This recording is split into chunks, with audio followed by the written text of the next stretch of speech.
গত প্রায় 2 বছর ধরে বন্ধ থাকা শ্রম বাজার কীভাবে উন্মুক্ত করা যায় সেগুলো নিয়ে মালয়েশিয়ার সর্বোচ্চ পর্যায়ের নীতি নির্ধারকদের সাথে আলাপ আলোচনা করা।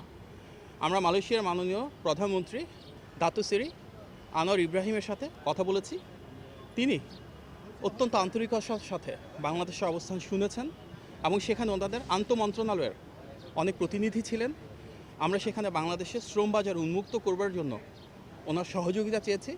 তিনি নির্দেশনা দিয়েছেন যত দ্রুত সম্ভব বাংলাদেশে যেন বিদেশে বিশেষত মালয়েশিয়ার জনশক্তি রপ্তানিকে সহজতর করে আবার পুনরায় চালু করা সম্ভব হয়।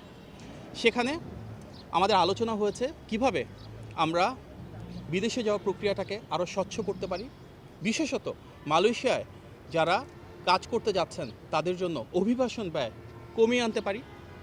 ওনাদের একটি বিশেষ পরিকল্পনা রয়েছে টেকনোলজি নির্ভর এবং আর্টিফিশিয়াল ইন্টেলিজেন্সের ব্যবহারের মাধ্যমে নতুন প্ল্যাটফর্ম তৈরি করা, যার মাধ্যমে ওনারা শুধু বাংলাদেশ না বিশ্বের প্রতিটি দেশ থেকে শ্রমিক নিয়ে যাবেন তাদের দেশে।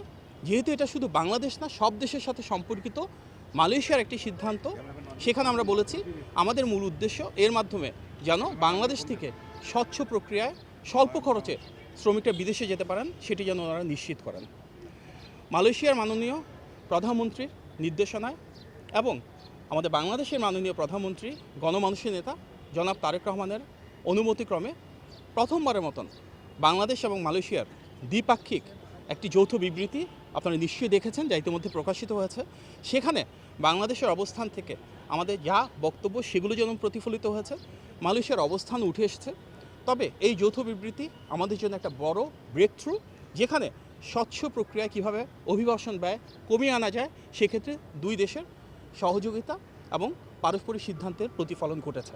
মালয়েশিয়ার মানব সম্পদ মন্ত্রী দাতু সেরি রামাকৃষ্ণনের সাথে আমাদের বেশ কয়েকবার মিটিং হয়েছে এবং সেখানে আমরা আলোচনা করেছি কিভাবে মালয়েশিয়া বাংলাদেশ থেকে শ্রমিক আরও সহজে সুলভে স্বচ্ছ প্রক্রিয়ায় নিয়ে যাওয়া যায়।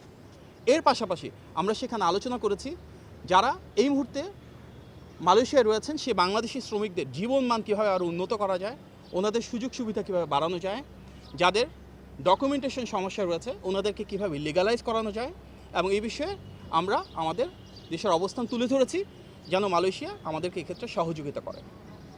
ওনারা বলেছেন যে মালয়েশিয়ার জন্য যে পলিসিগুলো সেগুলো শুধু বাংলাদেশ না পৃথিবীর সব দেশের সাথে একইভাবে প্রযোজ্য হয়, যার কারণে আমাদের সবগুলো অনুরোধ ওনারা হয়তো তাৎক্ষণিকভাবে বাস্তবায়ন করতে পারছেন না।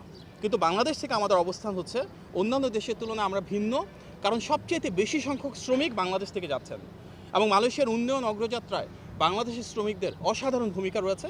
সুতরাং আমরা অনুরোধ জানিয়েছি বাংলাদেশের ক্ষেত্রে যেন বিশেষভাবে ওনারা বিবেচনা করেন এবং সেই প্রতিশ্রুতি ওনারা দিয়েছেন যে ওনারা সামগ্রিকভাবে আলাপ আলোচনার মাধ্যমে আমাদেরকে পরবর্তী সিদ্ধান্ত জানাবেন যে বাংলাদেশের শ্রমিকদের জন্য আলাদাভাবে আলাদা নিয়মে কোনো কিছু করার সুযোগ থাকবে কিনা।